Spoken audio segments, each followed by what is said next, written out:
नमस्कार, मैं हूं आपके साथ निशु शर्मा और आप देख रहे हैं हमारा खास बुलेटिन हमारा उत्तराखंड। चलिए शुरुआत करेंगे।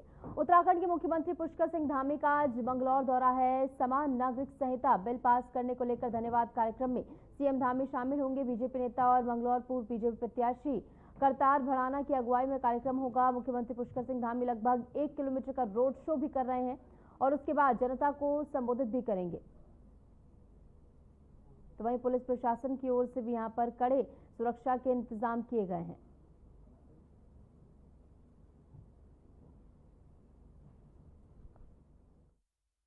तो सीएम धामी का मंगलौर दौरा है, जहां कार्यक्रम में हिस्सा लेने के सीएम धामी पहुंचे हैं और लगभग 1 किलोमीटर लंबा रोड शो भी वो कर रहे हैं। जैसे कि आप तस्वीरों में देख रहे हैं, ट्रैक्टर में बैठे हुए आपको सीएम पुष्कर सिंह धामी नजर आ रहे हैं। तो वहीं सुरक्षा के मद्देनजर प्रशासनिक अमला जो है मौके पर मौजूद है। तमाम व्यवस्थाएं यहाँ पर पुख्ता की गई हैं और इस रोड शो में आपको आम नागरिक भी नजर आ रहे हैं, जो कि इस रोड शो का हिस्सा बनने के लिए यहाँ पर पहुंचे हैं। 1 किलोमीटर लंबा ये रोड शो होने वाला है, जो कि सीएम धामी कर रहे हैं और ट्रैक्टर में बैठकर ये रोड शो जो है निकाला जा रहा है और तमाम कार्यकर्ता भी इसमें मौजूद है। हाथ में तिरंगा लिए कार्यकर्ता आपको नजर आ रहे हैं और ये बेहद ही खास तस्वीरें जहां सीएम धामी का मंगलौर दौरा है और इसी के साथ साथ ये रोड शो जो निकाला जा रहा है। लगभग 1 किलोमीटर लंबा ये रोड शो है और इस रोड शो में तमाम कार्यकर्ता मौजूद हैं। आम नागरिक भी इसमें सम्मिलित होने के लिए पहुंचे हैं और मंगलौर दौरे को लेकर सुरक्षा के मद्देनजर भी कड़े इंतजाम यहाँ पर किए गए हैं। प्रशासनिक अमला मौके पर मौजूद है और बेहद ही शांतिपूर्ण तरीके से ये रोड शो आगे बढ़े और चलता रहे 1 किलोमीटर तक, ये सुनिश्चित किया जा रहा है प्रशासनिक अधिकारियों की ओर से। और जैसा कि आप तस्वीरों में देख सकते हैं, सीएम पुष्कर सिंह धामी आपको नजर आ रहे हैं और ट्रैक्टर में बेहद ही अलग अंदाज में इस बार ये रोड शो जो है निकाला जा रहा है, जिसमें तमाम आम लोग भी पहुंचे हैं और लगभग 1 किलोमीटर लंबा ये रोड शो। और अपने इस मंगलौर दौरे के दौरान सीएम पुष्कर सिंह धामी जो है वो संबोधित करते हुए भी नजर आएंगे और अपने संबोधन में क्या कुछ खास बातें वो कहेंगे, ये देखना बेहद महत्वपूर्ण होगा। और जैसे कि आप तस्वीरों में देख सकते थे कि मंगलौर से ये तस्वीरें हैं, जहां पर इस दौरे को लेकर यहाँ पर प्रशासनिक अमला जो है पूरी तरह से मौजूद है और संभावित ये उसी जगह की तस्वीरें जहां पर सीएम पुष्कर सिंह धामी जो है कुछ ही देर में संबोधन देते हुए नजर आएंगे और क्या कुछ महत्वपूर्ण बातें वो कहते हुए नजर आएंगे और खासकर समान नागरिक संहिता कानून को लेकर वो क्या कुछ कहेंगे, ये देखना भी बेहद महत्वपूर्ण होगा। और देखिए, प्रशासनिक अधिकारी मौके पर मौजूद हैं, हर एक व्यवस्था को यहां पर पुख्ता किया गया है। आगे बढ़ेंगे। देहरादून में उत्तराखंड सिख कोऑर्डिनेशन कमेटी और श्री गुरु तेग बहादुर चैरिटेबल चिकित्सालय को संयुक्त तत्वाधान में आयोजित हिंद की चादर नाटक का मंचन हुआ है। कार्यक्रम में उत्तराखंड सीएम पुष्कर सिंह धामी ने हिस्सा लिया और संबोधन भी किया है। सुनिए उन्होंने क्या कुछ कहा है।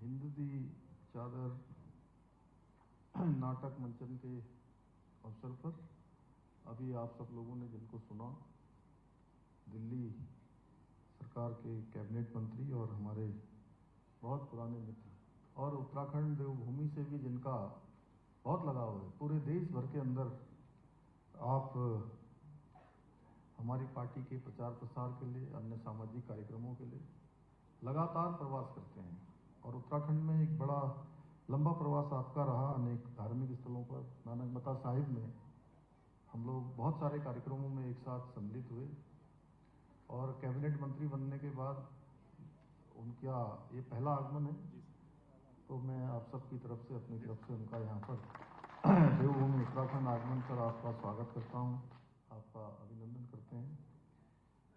और मंच पर आसीन हमारे यहीं धर्मपुर विधानसभा के लोकप्रिय विधायक आदरणीय विनोद चमोली जी, गुरुदेव सिंह जी और मंच पर आसीन हमारे सभी महानुभाव, सामने बैठे हुए सभी माताएं बहनें, सभी बड़े बुजुर्ग, सभी हमारे नौजवान साथी, सभी युवा, प्यारे प्यारे बच्चे, मीडिया के सभी मित्र, मैं सबसे पहले तो आप सभी का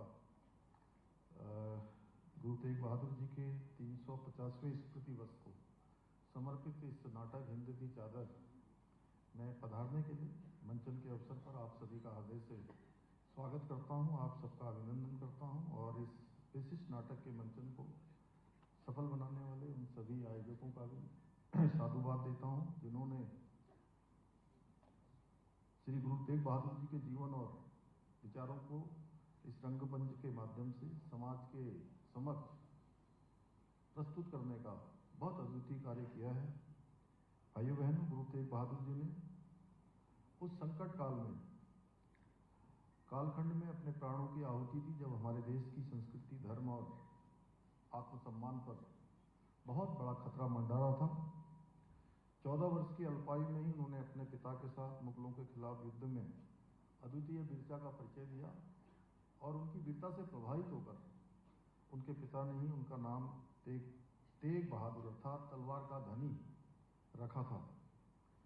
उन्होंने कश्मीरी पंडितों पर हो रहे औरंगजेब के अत्याचारों के खिलाफ आवाज बुलंद करते हुए कहा था कि मैं हिंदुओं का वीर हूं, किसी हिंदू से पहले मुझे मुस्लिम धर्म कबूल करके दिखाएं।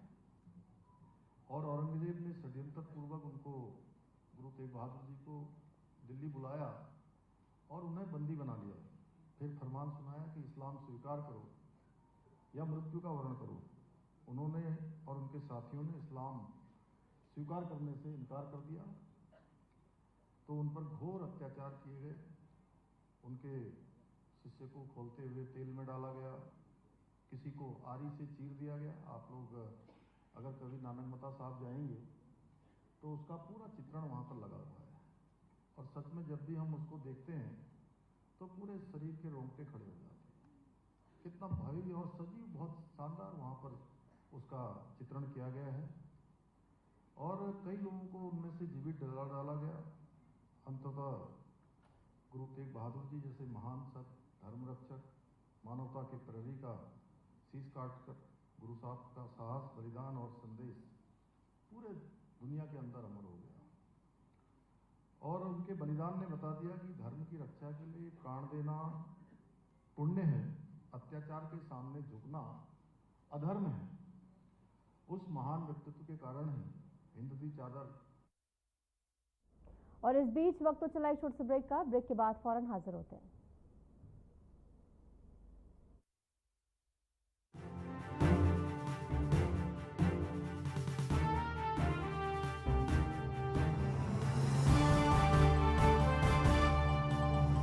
देवभूमि उत्तराखंड को फिल्म निर्माण का उत्कृष्ट गंतव्य बनाने हेतु प्रधानमंत्री श्री नरेंद्र मोदी जी के कुशल नेतृत्व और उत्तराखंड के मुख्यमंत्री श्री पुष्कर सिंह धामी जी के मार्गदर्शन में राज्य में नई फिल्म नीति उत्तराखंड फिल्म नीति 2024 लागू की गई है। इससे फिल्म उद्योग को नई दिशा मिलेगी और स्थानीय लोगों के लिए रोजगार की संभावनाएं बढ़ेंगी। राज्य में फिल्म निर्माण को प्रोत्साहित करने हेतु फिल्म निर्माताओं के लिए अनुदान का प्रावधान है। इस नीति 2024 के तहत हिंदी और संविधान की 8वीं अनुसूची में सम्मिलित अन्य भाषाओं की फिल्मों पर प्रदेश में व्यय की गई कुल राशि का 30% या अधिकतम 3 करोड़ रुपए तक का अनुदान दिया जा रहा है, जिनमें OTT, web series, TV serial, documentary, short film को भी सम्मिलित किया गया है। क्षेत्रीय भाषाओं में बनने वाली फिल्मों को प्रोत्साहित करने के लिए फिल्म अनुदान की राशि को पहले से बढ़ाकर अधिकतम 2 करोड़ तक किया गया है, जिसके फलस्वरूप क्षेत्रीय भाषाओं में फिल्म निर्माण पर सकारात्मक प्रभाव पड़ा है और अब पहले से भी ज्यादा फिल्म प्रदेश में बन रही है। पिछले कुछ वर्षों में उत्तराखंड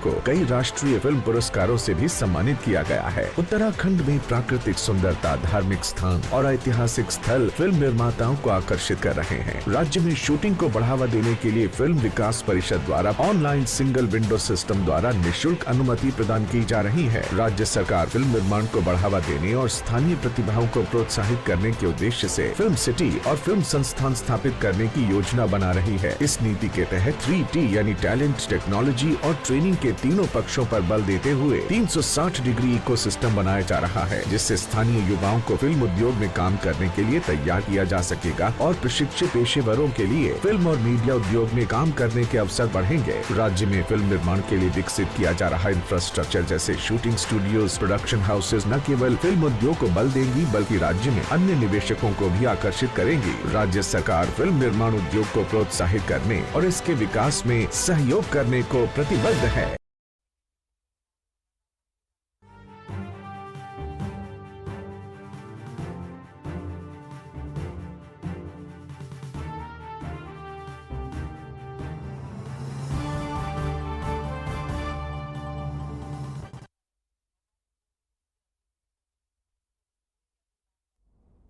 स्वागत है आपका। ब्रेक के बाद चलिए एक बार फिर से रुक करेंगे तमाम खबरों का। केंद्र की नरेंद्र मोदी सरकार अपने 11 वर्ष पूरे करने जा रही है। ऐसे में उत्तराखंड में बीजेपी की ओर से कई कार्यक्रमों का आयोजन किया गया है। बीजेपी के प्रदेश महामंत्री आदित्य कोठारी ने बताया कि आगामी 9 जून को मोदी सरकार के कार्यकाल को 11 साल पूरे होने जा रहे हैं। इसको देखते हुए प्रदेश में बीजेपी पत्रकार वार्ता, क्विज शो, कार्यशालाएं, विकास प्रदर्शनी और विधानसभा स्तर पर केंद्रीय योजनाओं के पंजीकरण शिविरों का आयोजन करेगी। उन्होंने बताया कि इन कार्यक्रमों के संचालन के लिए 4 सदस्यीय जिला समिति और 3 सदस्यीय मंडल समिति का गठन किया गया है।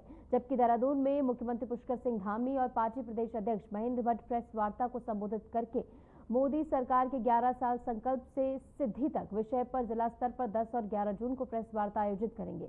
वहीं प्रत्येक जिले में प्रोफेशनल मीट भी आयोजित की जाएंगी, जिसमें 3 वक्ता सरकार की उपलब्धियों से संबंधित 3 विषयों पर अपनी बात रखेंगे।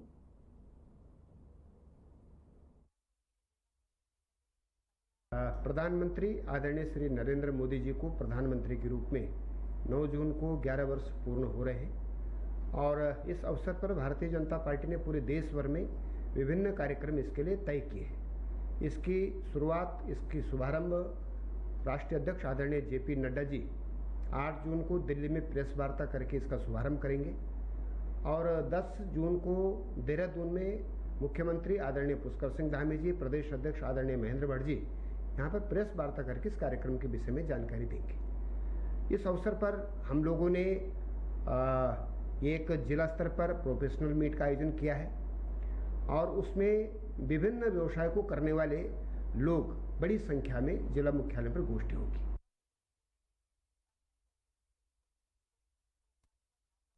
हरिद्वार के कनखल क्षेत्र में जल संस्थान की खराब कार्यशैली को लेकर लोग भारी नाराज हैं। रविदास बस्ती के निवासियों ने जल संस्थान के खिलाफ जोरदार प्रदर्शन किया और पुतला फूंका। प्रदर्शनकारियों का कहना है कि उनके घरों में गंदा पानी सप्लाई हो रहा है और पानी की नियमित आपूर्ति भी लंबे समय से ठीक से नहीं हो पा रही है। स्थानीय लोगों ने बताया कि बार बार शिकायत करने के बावजूद जल संस्थान के अधिकारी इस समस्या को गंभीरता से नहीं ले रहे हैं। गंदे पानी की सप्लाई और पानी की कमी के कारण घरों में पेयजल और खाना पकाने में काफी दिक्कतें भी आ रही हैं। आक्रोशित प्रदर्शनकारियों ने चेतावनी दी है कि अगर 3 दिनों के भीतर जल आपूर्ति की व्यवस्था नहीं सुधारी गई तो जल संस्थान के अधिकारियों को जूते की माला पहनाकर उनका विरोध किया जाएगा। तो पानी आ ही नहीं रहा। प्रॉब्लम तो यही है, पानी की तो सबसे ज्यादा प्रॉब्लम, पानी नहीं आ रहा था। पहले पानी में कीड़े आ रहे थे, बहुत पुरानी लाइन बंद कर दी। पहले भी सुबह शाम ही आता था पानी, अब भी थोड़ा बहुत आता है। अपने पीने का थोड़ा बहुत पानी आता है, हम तो छान के भर रहे हैं उसको। ये इन्होंने आज लगभग 1 महीने से यहाँ पे कीड़े आ रहे हैं पाइपलाइन के अंदर, तो पाइपलाइन में कीड़े आ रहे हैं। तो हमने इसकी कंप्लेंट करी थी। उन्होंने काफ़ी लंबे बाद यहाँ पर नए कनेक्शन जोड़े, वो पाइपलाइन फटी हुई है, लोगों के घर में पानी नहीं आ रहा है। वो देसी जुगाड़ करके उन्होंने उसको रबड़ बांध दी है, उससे पानी निरंतर जो है बर्बाद हो रहा है। जहाँ हमारे देश में पानी की इतनी कमी है वहाँ पानी बर्बाद हो रहा है। ये पार्षद साहब टैंकर भिजवाते हैं अपना, उसी टैंकर से एक। और यहाँ इतनी बुरी स्थिति है, ये रविदास बस्ती की दूसरी गली है जिसमें पिछले 1 महीने से ऊपर हो गया कीड़े आ रहे थे। तो यहाँ की संबंधित जेई और एक्शन को शिकायत करी गई। उसके बाद उन्होंने भेजे, 2-4 कनेक्शन शिफ्ट किए, एक लाइन बंद की और दूसरी लाइन की हालत है कि नाले में टूटी हुई है, जिससे लोग, पूरी बस्ती के लोग पानी पी रहे हैं। जब ज़्यादा हरिद्वार जिले के ज्वालापुर क्षेत्र में पुलिस ने शराब के नशे में हुड़दंग मचाने वाले 5 युवकों को गिरफ्तार किया है। ये युवक हरियाणा नंबर की क्रेटा कार में सवार होकर हाईवे पर छत से बाहर निकलकर हंगामा कर रहे थे। पुलिस ने चेकिंग के दौरान इन युवकों को रोका और चालान की कार्रवाई भी की गई। मेडिकल जांच में शराब पीने की पुष्टि हुई है। इसके बाद 185 MV एक्ट और 170 BNS के तहत सभी पर कार्रवाई की गई। युवकों ने थाने में माफी मांगते हुए अपनी गलती स्वीकार की, लेकिन पुलिस ने सख्त रुख अपनाते हुए कहा कि कानून तोड़ने वालों के खिलाफ कड़ी कार्रवाई की जाएगी। अब इन 5 युवकों को न्यायालय में पेश किया जाएगा। ज्वालापुर पुलिस का चेकिंग अभियान लगातार जारी है, जिससे क्षेत्र में कानून व्यवस्था बनाए रखने में मदद मिल रही है। और ये वीडियो भी सोशल मीडिया पर तेजी से वायरल हो रहा है, जहां पर अपनी कार से बाहर निकलकर हुड़दंग मचा रहा था। हालांकि जब इन्हें गिरफ्तार किया गया तो थाने में इन सभी की ओर से माफी मांगी गई। हरिद्वार में दिल्ली हरिद्वार नेशनल हाईवे पर भीड़ के कारण लंबा ट्रैफिक जाम लग गया। हर की पौड़ी से लेकर हाईवे तक वाहन रेंगते हुए ट्रैफिक की धीमी रफ्तार ने यात्रियों की मुश्किलें बढ़ा दी। ट्रैफिक जाम खुलवाने में पुलिस भी पसीने पसीने हो गई, लेकिन घंटों से फंसे यात्रियों को राहत नहीं मिल सकी। गर्मी की तेज मार में खासकर बुजुर्ग और बच्चे बेहाल नजर आए। इस दौरान मुख्यमंत्री पुष्कर सिंह धामी की रैली का आयोजन भी निर्धारित था, जिससे प्रशासन की चिंता और ज्यादा बढ़ गई। अधिकारियों ने लोगों से संयम और सावधानी बरतने की अपील की है।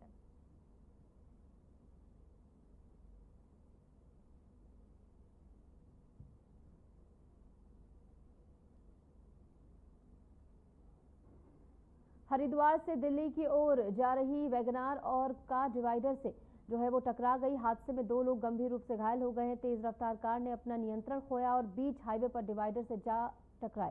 हादसे के बाद हाईवे पर कुछ देर के लिए ट्रैफिक भी प्रभावित हुआ। NHAI की टीम ने तुरंत मौके पर पहुंचकर घायलों को अस्पताल में भर्ती कराया है। गंभीर रूप से घायल दोनों यात्रियों की हालत फिलहाल नाजुक बनी हुई है। अस्पताल में उनका इलाज जारी है।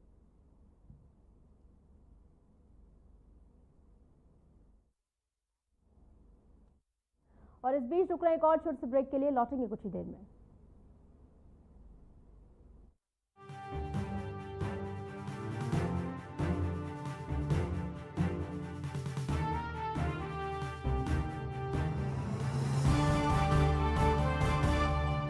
उत्तराखंड में GST के तहत एक पोर्टल विकसित किया गया है, जो व्यापारियों को रिटर्न दाखिल करने, चालान बनाने और भुगतान की प्रक्रिया को सरल बनाता है। GST ने विभिन्न करों जैसे बिक्री कर, सेवा कर, उत्पाद शुल्क और सीमा शुल्क को एकीकृत किया है। इससे राज्य और केंद्रीय स्तर पर एक समान कर प्रणाली बनी है, जो व्यापारियों और उपभोक्ताओं के लिए सरल और पारदर्शी है। GST में बायोमेट्रिक प्रमाणीकरण व्यवस्था एक महत्वपूर्ण कदम है। प्रधानमंत्री श्री नरेंद्र मोदी जी के कुशल नेतृत्व और उत्तराखंड के मुख्यमंत्री पुष्कर सिंह धामी जी के मार्गदर्शन में इस प्रणाली को लागू करके उत्तर भारत का पहला राज्य बनकर एक उदाहरण प्रस्तुत किया है। यह प्रणाली फिंगरप्रिंट और आइरिस स्कैन के जरिए GST पंजीकरण में उपयोगकर्ता की पहचान सत्यापित करती है। GST की मदद से पूरे देश में एकल बाजार का निर्माण हुआ है। इससे अंतर्राज्यीय व्यापार को बढ़ावा मिला है। राज्य स्तर पर उत्पादों पर अलग अलग कर नहीं होने से व्यापारियों को अपनी वस्तुओं की आपूर्ति में किसी तरह की रुकावट नहीं आती। वर्ष 2000 में उत्तराखंड का बजट लगभग 4500 करोड़ रुपए था। 2024-25 में ये बजट बढ़कर 94,000 करोड़ रुपए से अधिक हो गया है। 24 साल में राज्य की अर्थव्यवस्था 24 गुना बढ़ी, जिससे उद्योग, कृषि, सेवा क्षेत्र और इंफ्रास्ट्रक्चर में व्यापक प्रगति हुई है। वर्ष 2000 में राज्य की अर्थव्यवस्था 14,501 करोड़ रुपए की थी, जो 2023-24 में बढ़कर 3,46,000 करोड़ रुपए हो गई है।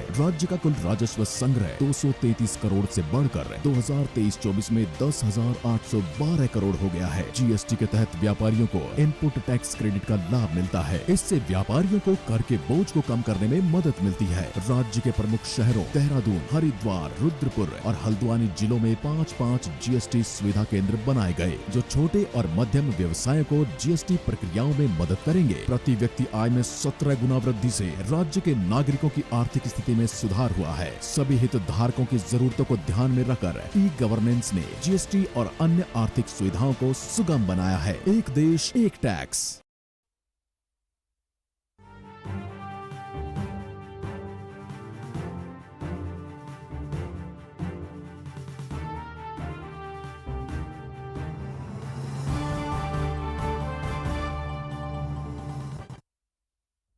स्वागत है आपका। ब्रेक के बाद चले एक बार फिर से रुक करेंगे तमाम खबरों का। रुद्रप्रयाग में बाबा केदार के दर्शनों के लिए भारतीय थल सेना के अध्यक्ष जनरल उपेंद्र द्विवेदी परिवार सहित पहुंचे। केदारनाथ धाम में उनका मंदिर समिति, केदारनाथ तीर्थ पुरोहित समाज और अन्य अधिकारियों ने भव्य स्वागत किया। जनरल द्विवेदी ने लगभग आधे घंटे तक बाबा केदार की विशेष पूजा अर्चना की और मंदिर की भव्यता का आनंद लिया। इस अवसर पर उन्होंने श्रद्धालुओं और तीर्थ स्थलों की सुरक्षा और प्रबंधन के महत्व पर भी चर्चा की। धाम में इन दिनों आम लोगों के साथ साथ खास यात्री भी बाबा केदार के दर्शन के लिए पहुंच रहे हैं, जिससे मंदिर परिसर में उत्साह का माहौल है। जनरल उपेंद्र द्विवेदी के आगमन से यहां के श्रद्धालुओं में खुशी की लहर दौड़ पड़ी।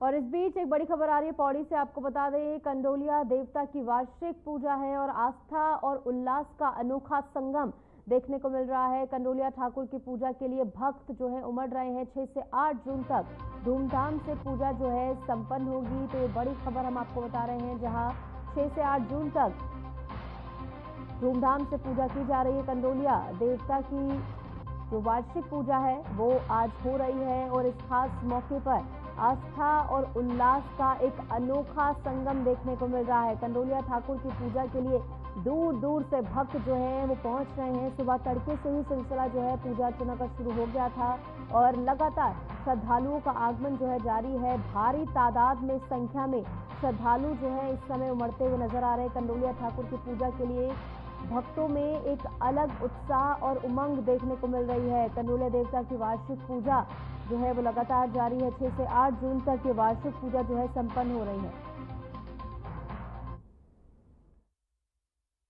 खबरों में आगे बढ़ेंगे। उत्तरकाशी के मोरी क्षेत्र में एक पिकअप वाहन जो वन विभाग बैरियर के पास अनियंत्रित होकर खाई में गिर गया।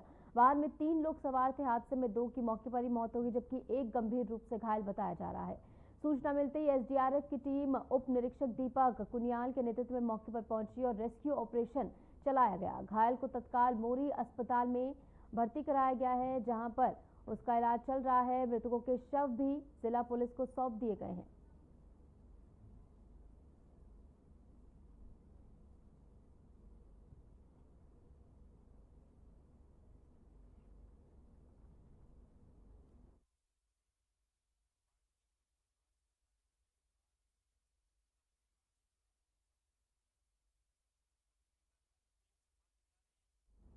राजधानी देहरादून के छिंदवाड़ा रेड लाइट के पास शाम करीब 8 बजे भीषण सड़क हादसे में एक के बाद एक 8 से 10 गाड़ियां आपस में टकरा गई और बुरी तरह से क्षतिग्रस्त हो गई।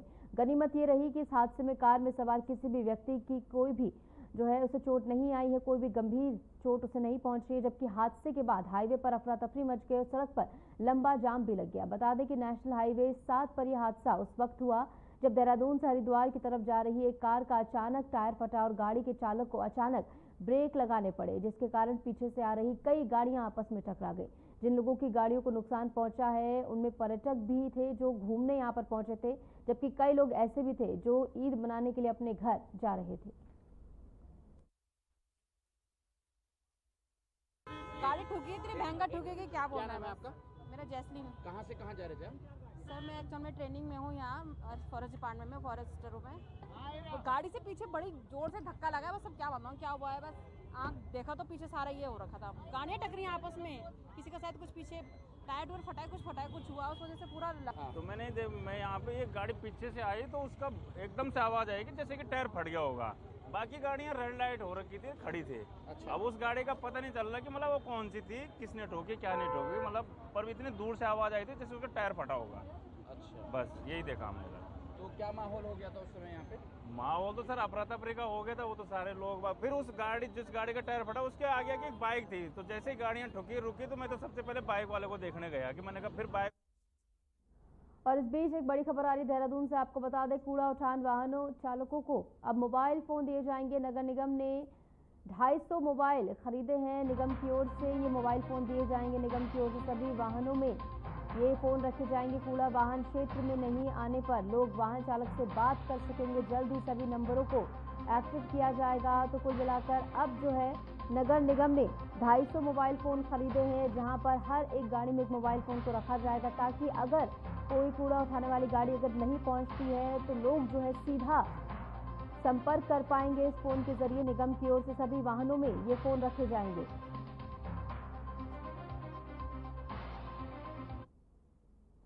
और फिलहाल के लिए इस बुलेटिन में इतना ही। नमस्कार।